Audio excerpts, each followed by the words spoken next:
Hi mga preni! Gusto mo bang pakainin ng masustansyang sabaw ang mga anak mo?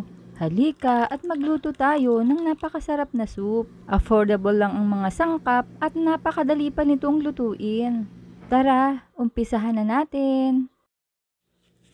Isang piraso lang ng sweet corn ang gagamitin natin at balatan natin ito. Medyo dry na ito mga preni, pero pwede pa naman ito. Hugasan muna natin. Gadgarin natin ito kung wala kayong gagamitin na food processor or blender. Or kung may blender naman kayo, slice lang natin ang kutsilyo. Ilagay ang mais sa food processor.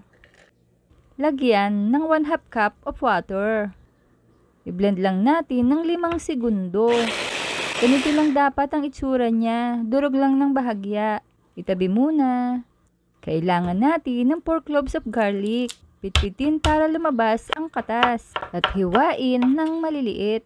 Medium size na sibuyas at hiwain din ng maliliit. Spring onion, hinugasan ko na ito. I-chop lang natin ng ganito. Ihanda ang tasa para sa 3 eggs. Ibit lang natin ng mabuti. At para naman sa slurry, combine 1 tablespoon of cornstarch and 2 tablespoon of water. Mix well to dissolve. Then set aside. Sa kawali, maglagay ng mantika at iset sa mahinang apoy. Unahing igisa ang sibuyas, bawang, at igisa ito hanggang bumango. Ilagay ang mais. Maglagay ng broth cube. Chicken or pork ay pwede. Igisa lang ito hanggang sa maluto. Budburan ng paminta at maglagay ng 2.5 tasa ng tubig.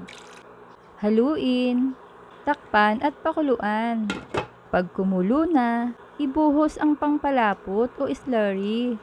Haluin ng tuloy-tuloy at budburan ng asin ayon sa panlasa.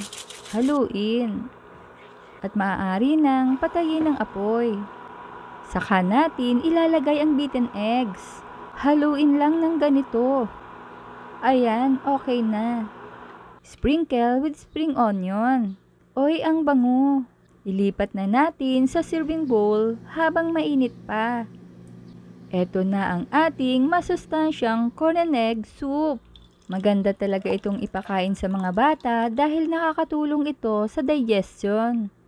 Kaya naman mga preni, kung hindi ka pa nakapollow sa aking page ay ipollow mo na rin ako para updated ka sa mga reseping ibabahagi ko pa.